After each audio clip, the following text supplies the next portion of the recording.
All right, so thank you guys so much for coming, and I want to thank you all for being so patient with me over these past few days. Very excited to get back into doing this, and it should be fun. Tonight's service, again, like I was saying, is going to be a little bit different and kind of, the theme will be kind of all over the place because we're combining 5 days into one. So while there was like a specific theme for the Numenia and the Agathos Daemon and blah, blah, blah, blah, blah, we're kind of mixing them all together just to sort of catch up a little bit. But next month when we do these, it will be a lot more clear and we'll be able to do them properly and fully enjoy them. So this is going to be a little bit chaotic and all over the place, but it should still be fun. In order to start, I will be doing, let me just pull it up real quick. We'll be doing the invocation of Hestia to start, like always. And then we'll be honoring Aries now, since we are officially in Puyanipsi on the month of Aries. So this will be the first time you get to hear the hymn I've selected to be Aries' monthly hymn. Then we'll get into the daily libations, and then we'll get started right into the Numenia worship. So in order to start, let me just grab my candle real quick and my libation, and then we shall be doing invocation of Hestia. Let's just see if I can light this candle the first time. I probably won't be able to, but that's just how it is. Where are my matches?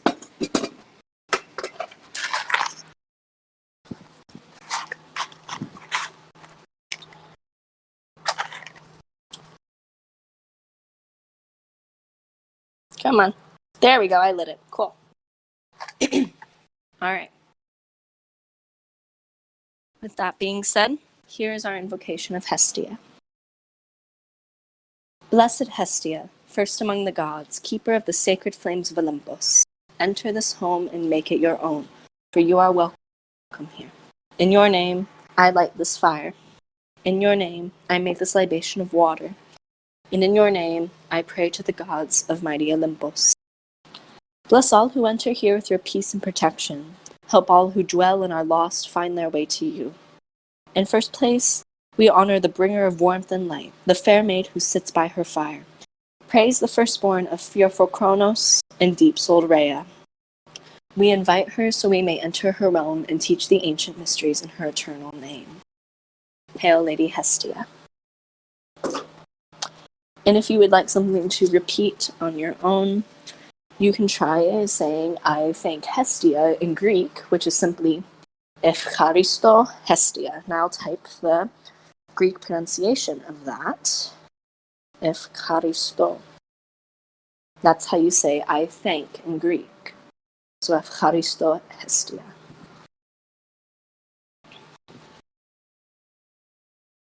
Now we shall move on to the ritual cleansing Katharmos. So if you have any of your own ritual cleansing things you do, now is the time.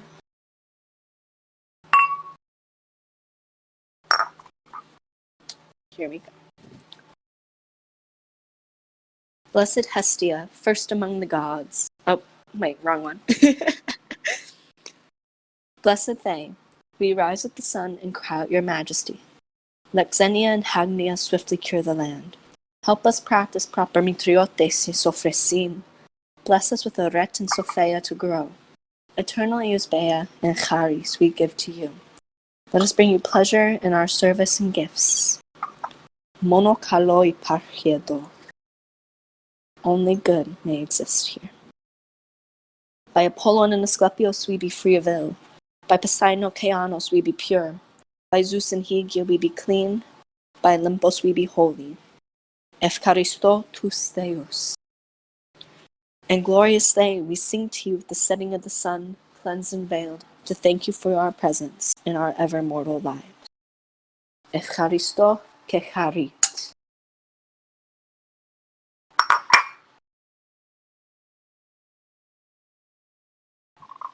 Take a few moments to finish any of your ritual cleansing that you would like to do beforehand.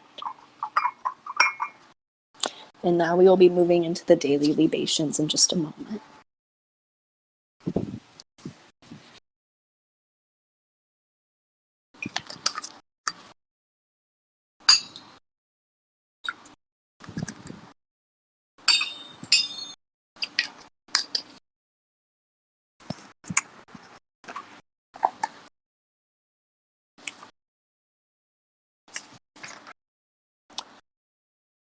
Here is the monthly hymn for Puyanipsion in honor of Lord Ares.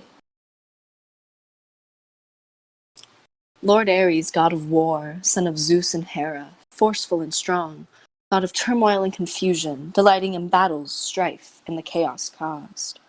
Hated by many, yet where do they turn when defense, hope, and safety are on the line? Friend of those suffering in vain, chained are your altars to keep your might close.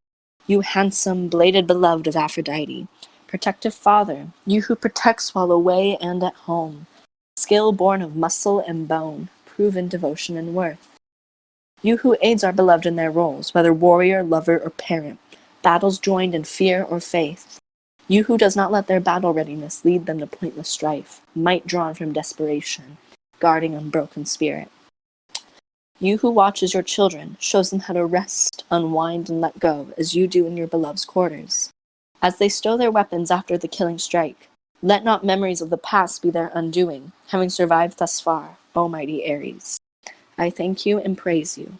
Hail, Lord Ares.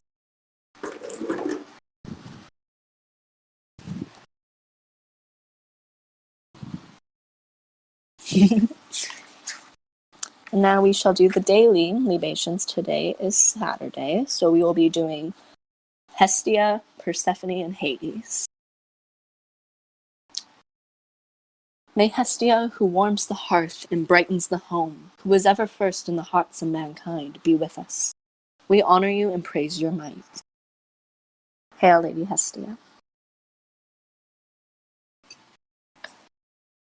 May noble Persephone, queen of light and dark, comfort of the sorrowing and the bereft, with her husband Hades be with us.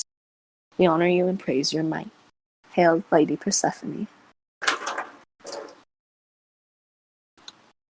And finally, may eternal Hades, king of the forever home, who guides us to tranquility, blessed caretaker and comforter, be with us.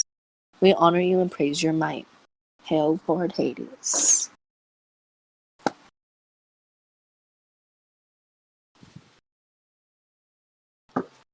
So now for some of the discussion that we would have had on the Lumenia. This is, of course, the new month. And this is now, we want to welcome in all of these new, we want to welcome back the divinity into our lives. Last month was Hestia's month, the month of faith, but now we enter Puyanipsion, Aries' month, which is the month of strength. So something to think about, of course, is that you want to think about goals or dreams or hopes you have for this new month that Aries can help you with. This is his heightened time of the year. And if you want to do things involving your body, if you want to move up forward in your career, if you do competitions, athletics, anything of the sort, now is a good time to do it. So if you want to share out or just think to yourself or just talk about some ideas or things that you want to do this month in honor to honor Aries, this is a good time to do it. Please go open in the chat and we can have a little discussion about what it means to worship Aries and how we can include him in our lives this month.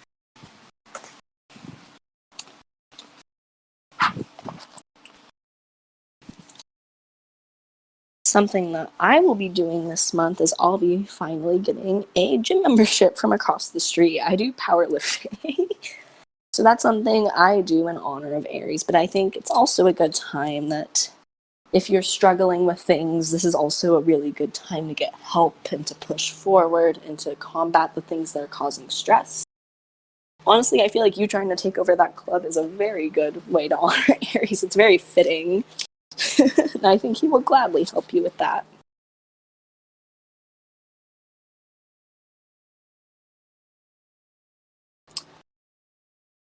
So now we want to... Oh, I'll let you type first before I move on.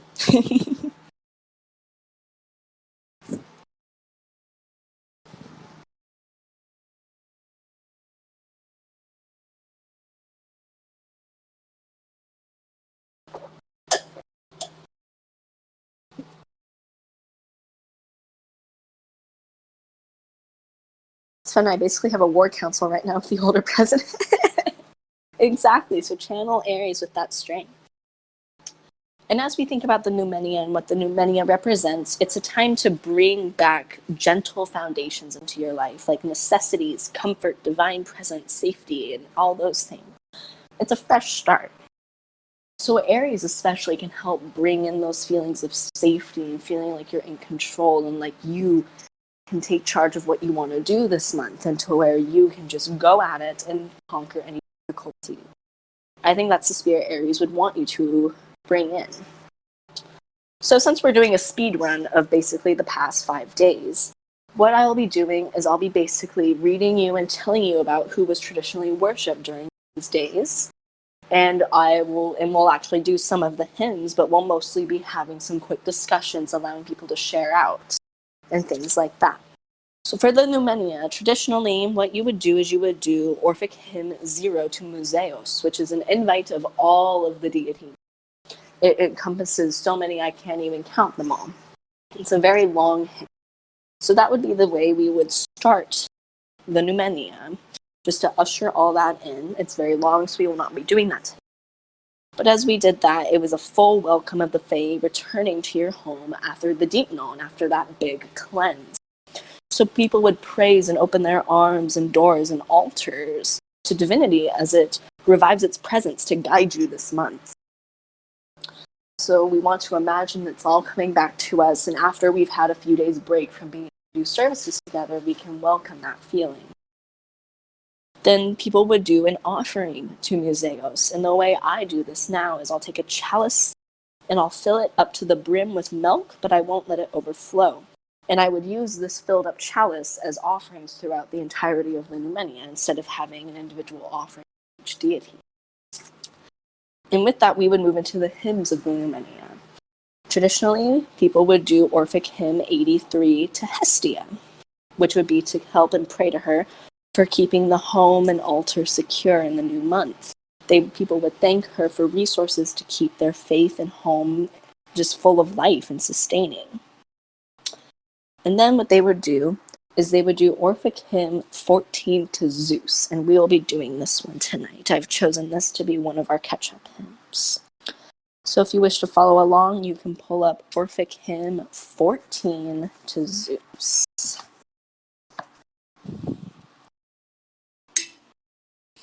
Getting my libation ready, and then we'll get started.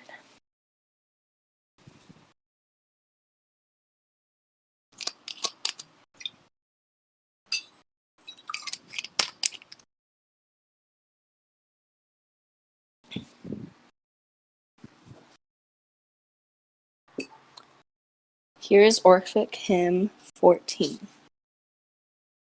O Jove, much honored, jovial Zeus, supremely great, to thee our holy rites we consecrate, our prayers and expiations, King divine, for all things round thy head exalted shine.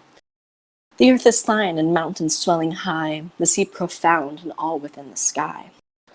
Saturnian, Cronian king, descending from above, magnanimous, commanding, sceptred jovial Zeus, all parent, principal and end of all, whose power almighty shakes this earthly ball. Even nature trembles at thy mighty nod, loud-sounding, armed with lightning, thundering God. Source of abundance, purifying king, O various form from whom all natures spring. Perpetuous, hear my prayer, give blameless health with peace divine and necessary wealth. Hail King Zeus.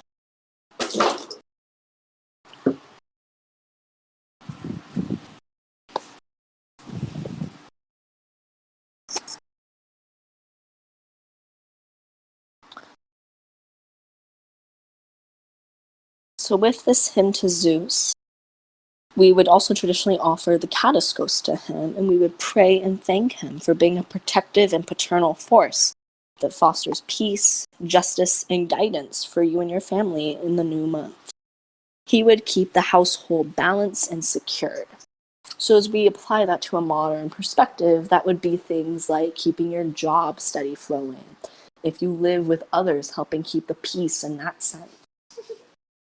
My roommate's laughing because we're currently having drama with our roommates. Well, Zeus can help with that. Love you. So just things like that, and like making sure you have enough food, making sure that nobody breaks into your home, and just things like that. So if anyone has anything they would like to share in that regard, or things they're praying for in this new month, please feel free to share. And then after a second, I'll give up something to discuss about this hymn.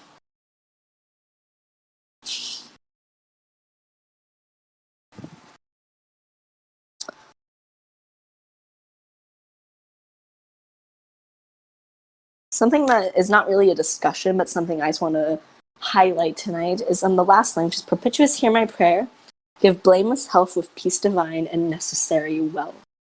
The necessary wealth is very summarizing the Numenia, because the Numenia is not a time for luxury. It was a time for just getting what you need and setting up the foundations. People would focus on the luxury and the partying the next night on the Agathos Daimon. The Numenia is about making sure you have everything you need, not anything you want, but everything you need. And by taking a day to focus just on that, it was believed that it would help make sure the new month would go more smoothly, because as long as you had your bases covered, even if the highlights and the parties and the things you wanted didn't work out, you would still have everything you need to survive the month. It was very much a process. They would build up from the Cathonia and then to the Deipnon and the Numenia. Everyone wanted to get to the Agathos Daimon, but they had to go through the process of building to it. So that was something to think about as we go through the Numenia hymns. The next hymn, which we will also be doing tonight, is Orphic Hymn 15, the Heras, which is literally the next one down in the list of Orphic hymns. So I will give you guys a moment to get there and get ready if you're following along, and then we shall do Orphic Hymn 15 to Hera.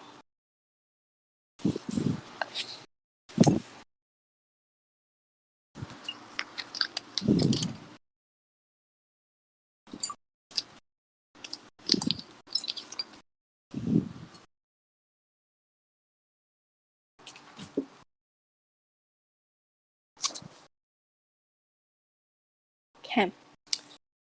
Here's Orphic Hymn 15 to Hera. O royal Juno, Hera of majestic mien, aerial formed, divine, jovial Zeus's blessed queen, throned in the bosom of cerulean air, the race of mortals is thy constant care. The cooling gales thy power alone inspires, which nourish life, which every life desires. Mother of clouds and winds, from thee alone producing all things, mortal life is. All nature shareth thy temperament divine, and universal sway alone is thine. With sounding blasts of wind, the swelling sea and rolling rivers roar when shook by thee. Come, blessed goddess, famed almighty queen, with aspect kind, rejoicing and serene. Hail, Queen Hera.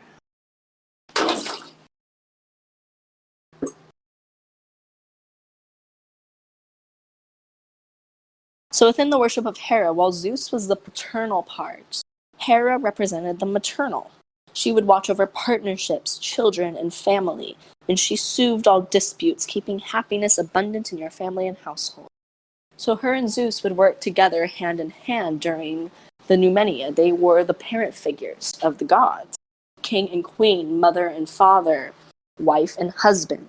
They represented all of the family within that, and they would bring those blessings and that goodness and that stability into your home. So if you have issues with your parents or you need that type of presence in your life, you can go to Zeus and Hera to find that. And so something to think about within the Numenia is how, even though in the mythos, there's always the conflicts between Zeus and Hera, and they are shown as being a very unstable and dysfunctional and at times toxic couple. But in the traditional cult worship, that is not true at all. They were regarded as the peak of what family units should strive for. If you were married, you wanted to have a marriage like Zeus and Hera's. If you were children, you wanted to have parents like Zeus and Hera. And they represented that balance between the outer and the inner. Things may have been chaotic on the outside, but they could have been stable on the inside, and vice versa. It was a perfect balance that Zeus and Hera represented in the Numenia. So something to discuss too is how in this line in Orphic Hymn 15, it says, all nature shareth thy temperament divine. and universal sway alone is thine. This contrasts with the mythos, again, showing Hera as being jealous and full of rage and full of vengeance. We see that she actually is one of the mother figures, and she is considered a very powerful and soothing goddess. So something to discuss and think about is how those conflict and how we as worshippers have a responsibility to recognize the difference between the mythos, which have been rewritten time and time again, and how we choose to do our worship. Because I see a lot of people avoid worshiping Hera because they perceive her to be this angry and vengeful goddess. I know my family relationships seem wild to outsiders, but we love each other in our own way. Exactly, yeah, and Hera and Zeus can represent that. And as long as you feel content in your family relationships, that's what matters, because the gods can present themselves in any way, in any image. And as long as you can find your family and how you connect to them within them, what matters.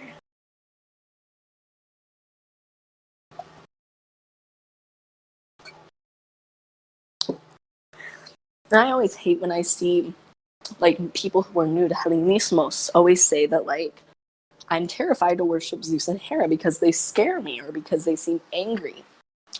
And I think that's because society, of course, has bastardized the myths and turned them into these, villainized creatures and villainized beings. And I think if there was more education on how people historically worshipped them, we wouldn't have that issue as much. Because I honestly believe that Zeus and Hera should be at the foundation of all Hellenic worship, since they were the most powerful and most important gods. Yeah, that's how all sibling relationships should be. I've actually been doing a lot of Hera worship lately, and she's becoming more important to my practice. So I, of course, will get on my little soapbox about how much I love her, but I honestly think that she gets a bad rap, her and Zeus both. Hera, I think, is a bit more strict than other goddesses. She definitely, when you approach her, she can definitely be offstanding. And there's definitely more expectations when it comes to Hera worship, but I think it's very beneficial to my worship. I don't know if you guys would interpret that as well, but yeah, peacock cross stitch. That's so cool. All right, well, we're going to move on to the next part of the Numenia. So within that, I believe we will not be doing any more Numenia hymns. Actually, we will be doing one more, but next they would do Orphic Hymn 21 to Apollo. With that, it would be praying for blessings of health, creativity, nature, faith, insight, and beauty in the new month. The prosperity he gave allowed people to thrive beyond basic survival and express their cultures. Culture was regarded at the same level as basic survival. If you couldn't express your culture, it was if you had died. So that's why they included Apollo in the Numenia, because creativity and art would seem to be luxurious things, but not to the ancient Greeks. If you couldn't express yourself through art or other means, it was the same as if you had died, as if you were starving. So I think that's an important message to remember, is that you always want to make time for creativity and to express yourself. But the final hymn of the Numenia that I want to do in our catch-up is Orphic Hymn 13 to Rhea. So we'll be doing Orphic Hymn. We did 14, 15, now we're going back to 13. Rhea, Titaness, mother of Zeus. She doesn't get worshipped a lot in modern times, but historically she was included in the Numenia. So we will be doing that. As we pray to Rhea, we want to thank her for watching over all that may begin and end and cycles of the new month. She was the goddess, or Titaness, I should say, of cycles. She represented passing generations, life and death, and things of that sort. So transitions and changes were right in her realm, and they're inevitable in life. Rhea helps guide people through them so they can go smoothly and they can come out stronger in the end for yourself and your family. So if you're expecting change in this month, or if you fear what may change, praying to Rhea can help with that. Let me get my libation ready, and then we will do Orphic Hymn 13.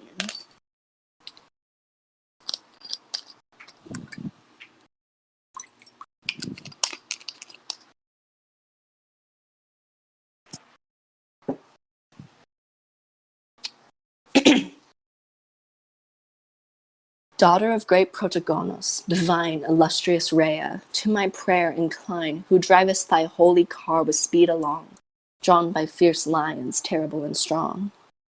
Mother of jovial Zeus, whose mighty arm can wield the avenging bolt and shake the dreadful shield. Drum-beating, frantic, of a splendid mien, brass-sounding, honored, Saturnian Kronos' blessed queen.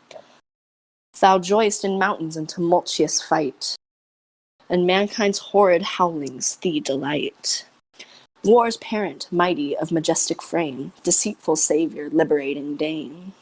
Mother of gods and men, from whom the earthly Gaia and lofty heaven, the Uranus derive their glorious birth.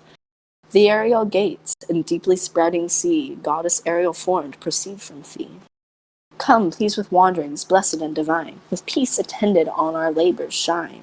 Bring rich abundance, and wherever found, drive dire disease to earth's remotest. Hail, Queen Rhea.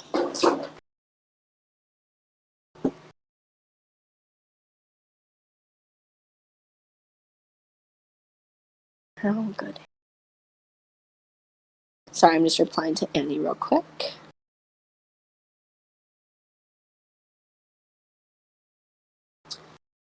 So with Rhea, as we think about what may change and develop in this month, that can work very well with Aries worship, because with Aries, he so strongly emphasizes personal growth and pushing past your limits, which can lead to new territory that hasn't been explored before.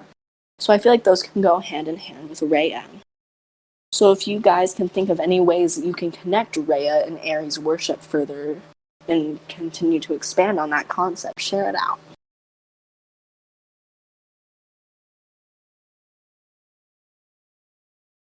Some ways that we can connect this is, of course, in the hymn, she's directly called War's parent. Mighty of a majestic frame, deceitful savior, liberating dame. So even if you push it past the concepts of personal growth, liberating dame, and parent, we can connect that to fights for civil rights and everything of that sort. Yeah, and they do represent familial relationships. I feel like that comes up a lot. You have Rhea and Kronos, Zeus and Hera, Ares and Aphrodite. There's so many different combinations you can get to pull that familial connection from. And again, that's a big focus of the new many, is building on your family and making sure your family is secure and safe in the month. I always like to joke that while Zeus and Hera are my parents, Rhea and Kronos are grandparents.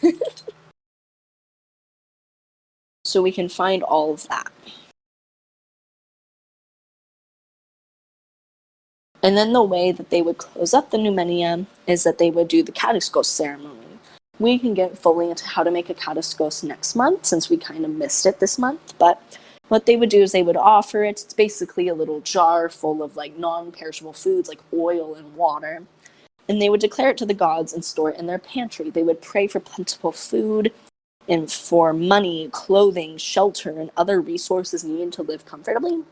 And the idea behind the Katiskos is that it would be placed in the pantry, and that if any miasma or any of the evil eye or bad energy would threaten their home, it would attack the Katiskos, and the Katiskos would capture it so that none of that energy could actually affect the real food and the real money that people relied upon. So it was a way to defend themselves in the new month.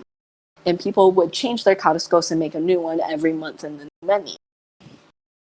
But we can get more into that next new menu. So does anyone have any final things they want to discuss relating to the Numenia and how it was worshipped before we move on to the Agathos Daemon catch-up?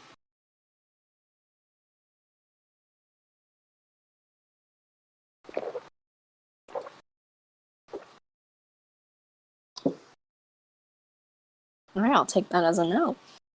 So now we move on to the Agathos Daemon, which was, of course, the funnel day. It was the highlight of the Neos Minas, and it was the peak of it. And this was the Neos Minas consisted of a major part and a minor part. The Agathos Daemon was the last day of the major part. So it was the highlight of the month, and most people would spend all their time building up to this. The Agathos Daemon, sorry, my notebook fell. The Agathos Daemon basically was a time to focus on luxury and extravagance and to enjoy life in your home. These were higher mystical themes like ecstasy, euphoria, fun, divination, and all things relating to that. So this one would be, they would use, traditionally they would use alcohol for a libation, but in modern times you can use alcohol if you want, or just use juice and things like that. They would do Orphic Hymn 72 to the Daemon to start. We will not be doing that hymn tonight, but they would thank the Daemon for the Kataskos and for securing all that was prayed for in the Numenia. They began to welcome the return of gentle frenzy. The Daemon would come on the Agathos Daemon, and it would observe all that was prayed for during the Numenia, and it would secure it. The Daemon would be the final checkpoint that would ensure that everything would go well in the new month and that people were able to enjoy the Agathos Daemon.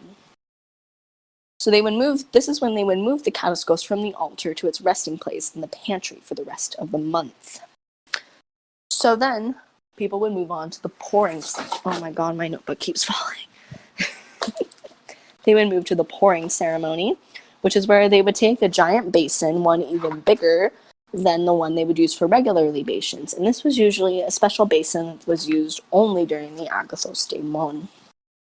And as they would pour it out, they would proclaim it to the Fae, proclaim it to Dionysus, and it would be the starting point of the Agathos Daemon ceremony. So some of the minor hymns that people would do is they would do Orphic Hymn 53 to Selenus, the Satyrs, and the Bacchae. And they would honor and praise these deities that make wine and foster the ability to achieve drunkenness in its essence. So this was the night after people would abstain from drinking throughout the Chthonian and the Numenia. This was, of course, the first night they were ritually allowed to drink, so that little prayer was basically thanking them for the ability to do that. And then they would go to Orphic Hymn 52 to Dionysos Amphitos. And we will be doing that hymn as well. So if you are following along, you can go to Orphic Hymn 52 to Dionysus.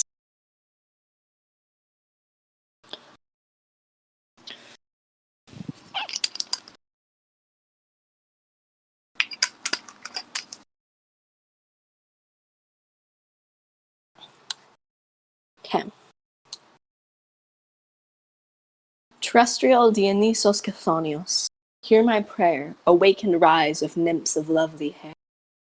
Great Amphitus Bacchus, annual god, who laid asleep in Persephone's abode, didst lull to drowsy and oblivious rest the rites triennial in the sacred feast, which roused again by thee in graceful ring, thy nurses round thee mystic anthems sing. When briskly dancing with rejoicing powers, thou mov'st in concert with the circling hours. Come, blessed, fruitful, horned, and divine, and on these rites with joyful aspect shine. Accept the general incest and the prayer, and make prolific holy fruits thy care. Hail Dionysus.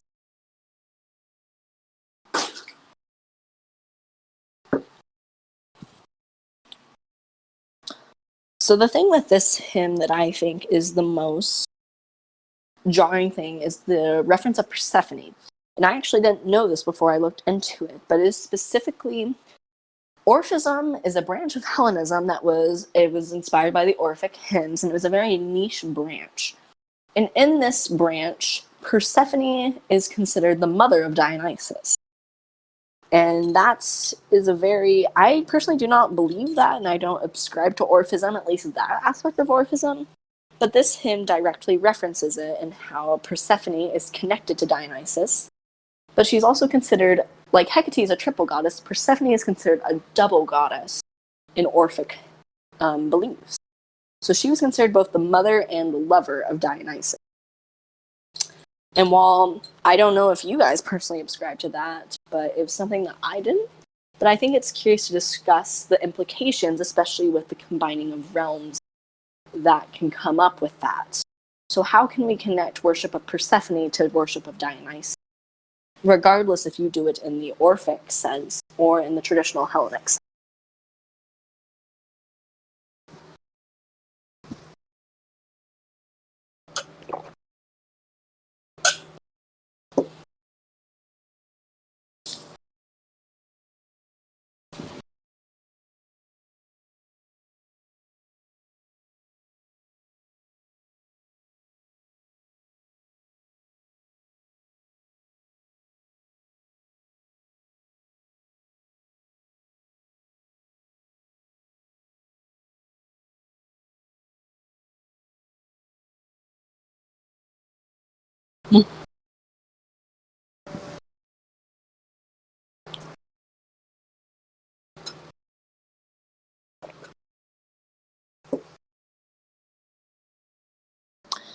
I can see the whole thing with cycles and both of them, like Dionysus dying and being reborn thing in this myth, or even madness, sanity thing, then the seasons of Persephone.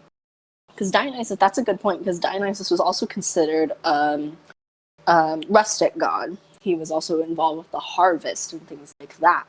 So that's another way you can connect it to Persephone. I think with the seasons is really what they're talking about. Because Persephone is the spark of the seasons, and Dionysus would influence the seasons through the harvest and things like that. So I think this Orphic, weren't they Liber and Liberia in Roman myth? Yes, they were. Yes, they were regarded as siblings. So I think that's what also, that can also be pulled into this Orphic theme. I think Orphism especially pulls more on the agriculture, especially within the cultus of Demeter and Persephone and Hades. So by lumping Dionysus into that, that can also bring up the possibility of Dionysus having chthonic epithets and chthonic acts. And I think within the context of the Agathos Daimon, tying Dionysus into chthonic worship can bring up some complexities, because the Agathos Daimon is considered a celebration of life and all ecstatic things that can be done during life. So then that brings up the question of Dionysus's involvement in death in chthonic worship.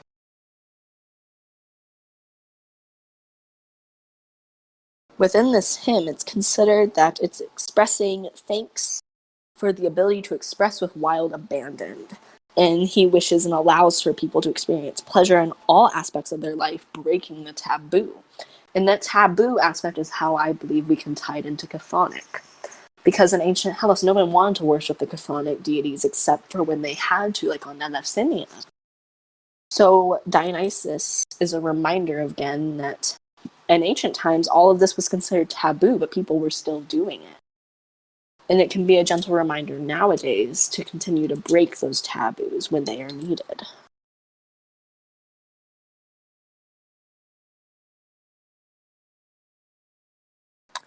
I know, chthonic deities are cool. It's just that all the ancient Greeks were terrified constantly. And, like, who could blame them? Their average life expectancy was 35.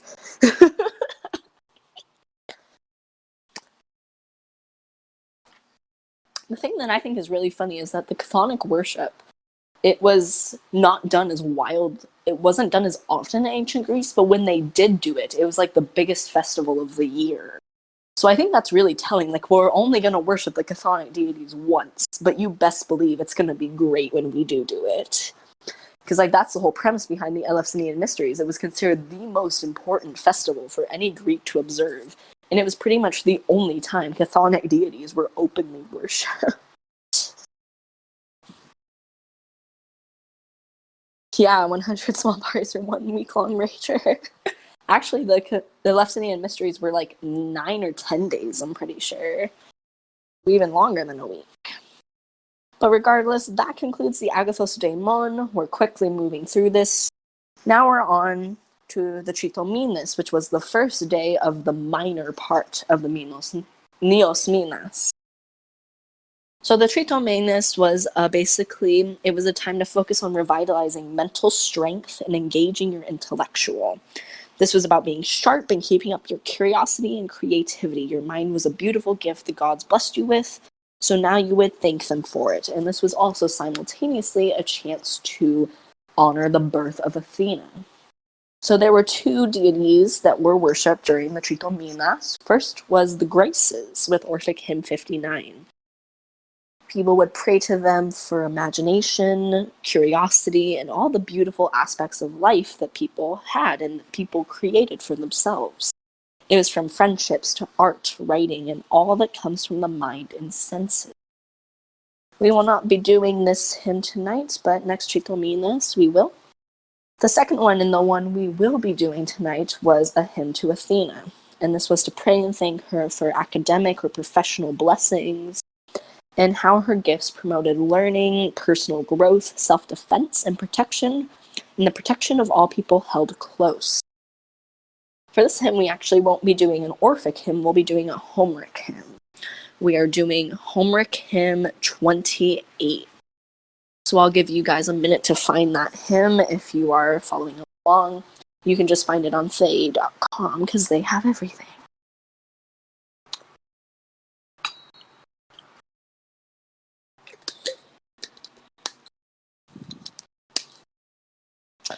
I actually have to find it too, because I don't have it ready.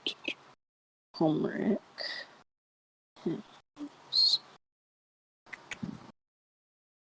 Again, it's Homework Hymn 28.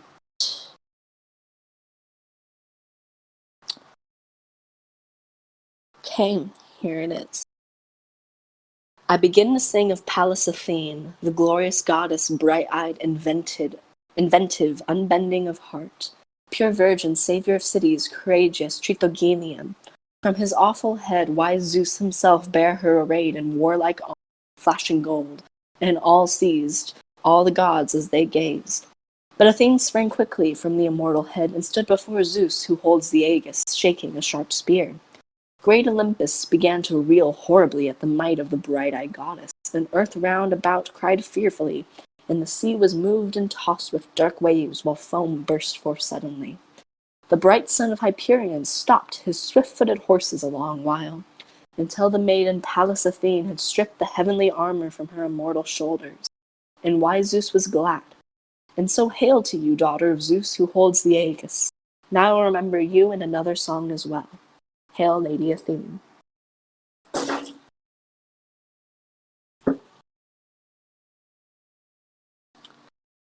So with Athena and her birth, again within the Tritogenia, it was the rebirth of your mind, because throughout the Neos Minas, people would devote all of their time to worship for like a week and a half every month. There would be less work. Children would have less school hours just so they could fully focus on worship and welcoming in the new month. So this was the time when people would start to remind themselves of all they had to do at work and school and things like that, and pray to Athene to help them. Not only to help them recover from the time they missed, but to keep pushing forward in the month. So if anyone wants to share anything that they're currently working on in God, or any things they want to get blessings for, go ahead. For me, I'm getting ready to start college soon, so that's fun.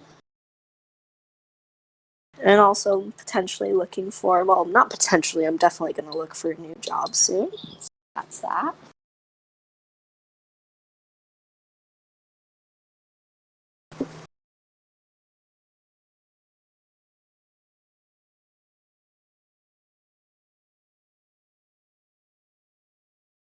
Yeah, you can do it. Yeah, that's nice that you have a rough plan going. So again, the focus of the Tritominas was like to focus on learning and handling business, so to speak. It was a productive period, so like people were supposed to work on